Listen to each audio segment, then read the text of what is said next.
Hello YouTube. I'm going to talk about the Emperor and the Prime Minister of Japan. The difference between them is a little bit confusing many foreign people and even sometimes Japanese. Most Japanese, of course, can tell who is the Emperor and the Prime Minister. And most of them know what is the Prime Minister doing. But on the other hand, so many people don't understand what is the emperor and what is the emperor doing. So in this class, I stress the content about the emperor more than the prime minister.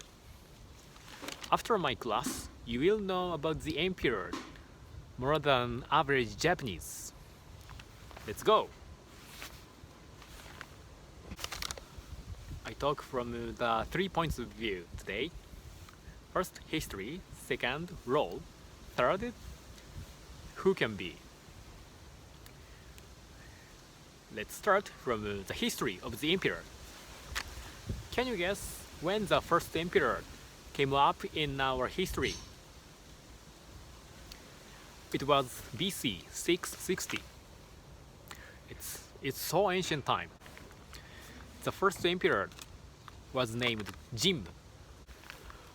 He was a so ancient person, but his period, Emperor Jin's period, is controversial topic because there is no enough evidence to substantiate his existence. His period was described in our myth. The title is Kojiki. The meaning is the old story.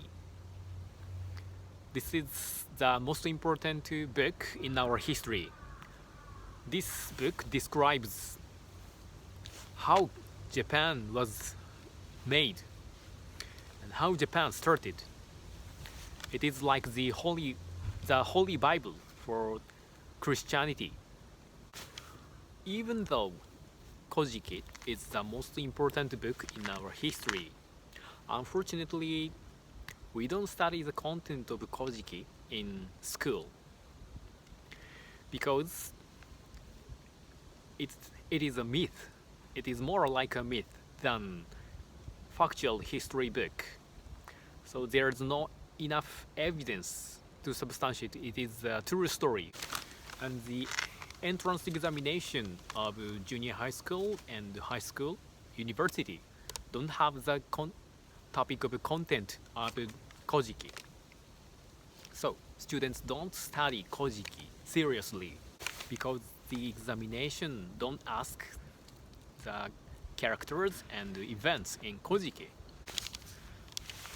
Kojiki describes the history of the emperor. According to Kojiki, the emperor is a descendant of deities. Our religion Shinto has numerous deities. It's like God. We believe everything has deities. Sky and wind, water, fire, mountain, rock, everything has deity. This is a basic concept of Shinto. And the emperor, the first emperor Jin, is a descendant of deities. We believed that the emperor's imperial family is not a normal human beings. It's different from nowadays. From the first emperor Jin to the current emperor, we had 126 emperors over more than 2,000 years long history. Japan is the oldest country which is existing still now, and this imperial family is only one. The same family has been continuing. We have only one dynasty in Japan. Sometimes some people say China has a longer history than Japan. China has 4,000 years long history, but they have many dynasties. They have been changing dynasties. Each family of the emperors are different in Chinese history. On the other hand, in Japanese history, the emperor has only one family, the same dynasty. It's a key point of the imperial family of Japan. Next topic is the history of the prime minister. The first prime minister was assigned in 1885. It's a modern position compared with the emperor. Before prime minister, we had another position. It was shogun. Shogun was the leader of the samurais. Before we started democracy, we had a samurai period, long samurai period. It was from the 12th century to 1867. 1867, samurai government returned the authority to the emperor. After more decades, we started democracy. Our current prime minister is Shinto Abe. He is the 98th prime minister. This number, 98, includes some people who did prime minister more than one time. So if I count the number of person who did a prime minister, the number is 57. 57 people became the prime minister since 1885. Next topic is the role of the emperor. The role of the emperor is stated in the Constitution of Japan, Article 1. It says that the emperor is the symbol of Japan. Symbol of Japan? It's a little bit difficult to understand. What is the symbol? Symbol has authority, but it doesn't have physical power. Symbols cannot touch human, so symbol cannot fight the enemy soldiers. The same as the emperor. The emperor doesn't have political power now. The emperor cannot touch politics at all. He just approves the decision by the government and authorizes the decision. And also he works as the top representative of the country. When we welcome the national guests from foreign countries, of course, the imperial family welcomed them. For example, the US President Donald Trump came to Japan last year.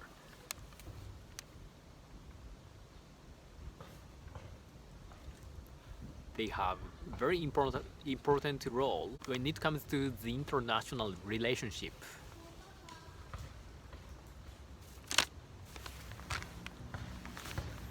The second role of the emperor is the top priest of our religion, Shinto. In our myth, they are the descendants of the deity of Shinto. So, of course, the emperor and our religion Shinto is closely related each other. As the top priest, they have rituals to pray for the harvest of rice, and the emperor has official speech. He often says he's praying for the safety of people.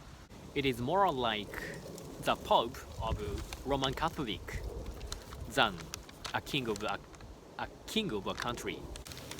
Unfortunately, some people don't know the emperor is the top priest of our religion Shinto. This is because the separation of our politics and the religion. Now, our politics doesn't have any relationship with our religion. So, the religious rituals of the emperor is considered as private event of that family. This is very different from the situation of the United States. When the president of the US becomes the president, he puts his hand on the Holy Bible. It's closely related to the religion. These are the roles of the emperor. Next, the role of the prime minister. The prime minister is the head of the government. The government is doing a wide range of things: healthcare, security, and environmental problem, and economy. The prime minister has the strongest right the about our politics. Now, Prime Minister Shinto Abe is fighting COVID-19, the biggest enemy of human beings ever we had. He is going. He decided to. He decided to give 2 masks to each family. This is controversial. Actually, this is a controversial policy of him. The last topic of today is who can be the emperor and the prime minister. First, who can be the emperor? Only son of the emperor can be the next emperor. Women cannot be the emperor, empress, under the current law. But in our long history, we had female emperors. We have 126 emperors. 8 of them were female. This is still a controversial topic. Many people are discussing the female emperor still now because the current emperor doesn't have a son, but he has a daughter. The daughter's name is Princess Aiko.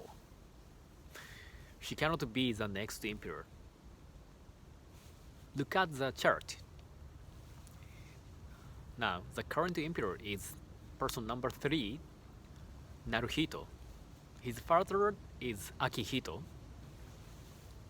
Akihito retired last year. And Akihito's father is Hirohito. Maybe you know the name Hirohito. I think Hirohito is the most well-known Japanese emperor in our history, or internationally. Because when he was the emperor, we had World War II.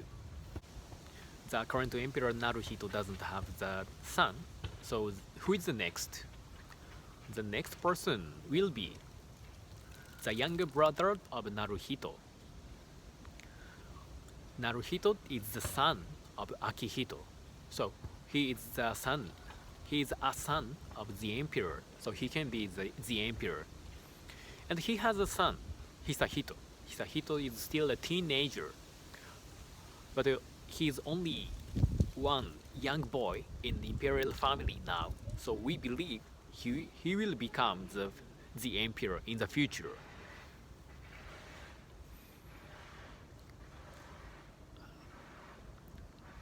This system, the son of the emperor is succeeding the emperor, is sometimes called keeping the male line.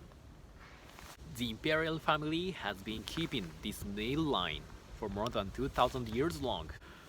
To describe this system, I called their name Hirohito, Naruhito, Akihito, but this is very rude in Japan. Be careful. We don't call directly their names. We don't call their first name directly. When we call our emperor, we say Tenno Heika. The meaning is that His Majesty the Emperor. Please remember it. Don't say Naruhito, Hirohito. This is a little bit, I think similar culture is everywhere in the world. Maybe many people don't call their king or queen by their first name. But in Japan, this rule is a little bit more a little bit stricter than I think Western culture. Even when we talk about the emperor with our friends, we don't call their first name. So I think many people don't know the first name of the current emperor, Naruhito. I think most children don't know the correct name of the emperor. the last topic is who can be the prime minister. It's clear the leader of the primary party of the parliament is going to be the prime minister. We have democracy. We choose members of representatives, and in the members of the representatives, they have parties, political parties, and the primary party choose the leader of that party. The leader of that primary party becomes the prime minister. So it's different from the emperor. The emperor is the hereditary system. On the other hand, everyone has equal opportunity to be the prime minister. I could be the prime minister and you could be the prime minister in the future. But I cannot be the emperor and you can't be the emperor of Japan. This is very different. This system is different from the United States. For example, they directly vote for the president, but we don't vote the prime minister. We just vote the members of the representatives. And those politicians choose the leader, the prime minister. So we don't feel that we are choosing the prime minister by ourselves. Sometimes we feel that someone else chooses the prime minister. This is a little bit complicated system especially for children in Japan. I think the system of the United States is clearer. Today I talked about the history and the role and who can be the emperor and the prime minister of Japan. I hope that you remember first, the first emperor came up in Japanese history in BC 660. Second, you cannot call the emperor of Japan by their first name, like Hirohito, Akihito. This is rude, be careful. Now you know more than average Japanese about the emperor.